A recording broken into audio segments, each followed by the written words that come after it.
Өт жолдарын қалай емдеуге болады? Кейінгі кезде өт бауыр ауруына шалдыққандар қатары көбейген. Жалпы өттің бауыр қызметінің бұзылуы әлемде ең кең таралған проблемалардың бірі. Сонымен өт неден толады? Бауырдың майлануына не себеп? Оны қалай емдеуге болады жөнінде айтатын боламыз. Сондықтан қызықты ақпаратты жіберіп алмай, видеоны соңына дейін көріңіздер.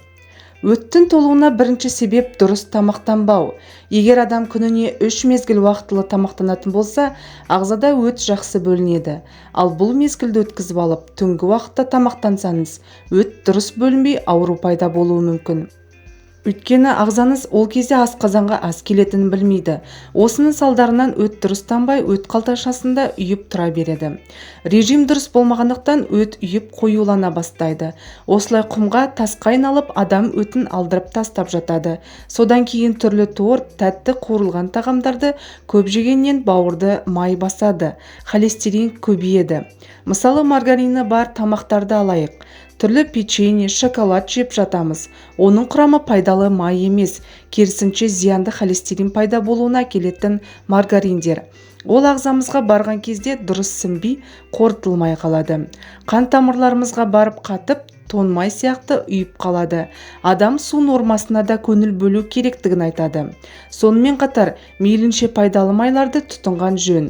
Біз көбіне арзан болғандықтан рафинатталған күнбағыс майын қолданамыз. Тамақ істегенде қазанымызда ол май 200 градустан аса ыстықта қызады. Содан майдың құрамында токсиндер бөлінеді. Ол ағзамызға барып артық қалдық ретінде жабысады. Мұны бәрі өт пен бауырға кері әсер етеді. Ол токсиндер ағзамызда тұрады, шықпайды. Ағзаның саулығы үшін тамақтану режиміне пайдалы майларды қосу маңызды. Адамдар зәйтүн, зығыр, кокос, қолдың сары майы қымбат болғандықтан көп тұтынбай жатады. Маман таңертең пайдалы май тұтыну керегін айтады. Өйткені ол өт бөледі, әрі өтті сұйылтады. Тамақтанғанда ағзамызға қажетті пайдалы майлар, ақуыздар, көмірсулар жетіспей жатады.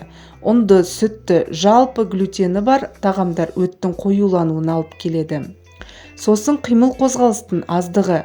Таңертеңнен кешке дейін бір орында отырып жұмыс істейміз. Содан да өт дұрыс бөлінбейді. Өт дұрыс бөліну үшін арнайы жаттығуларды жасауға болады. Ал өт толып, бауыр майланған жағдайда қалай емделу керек?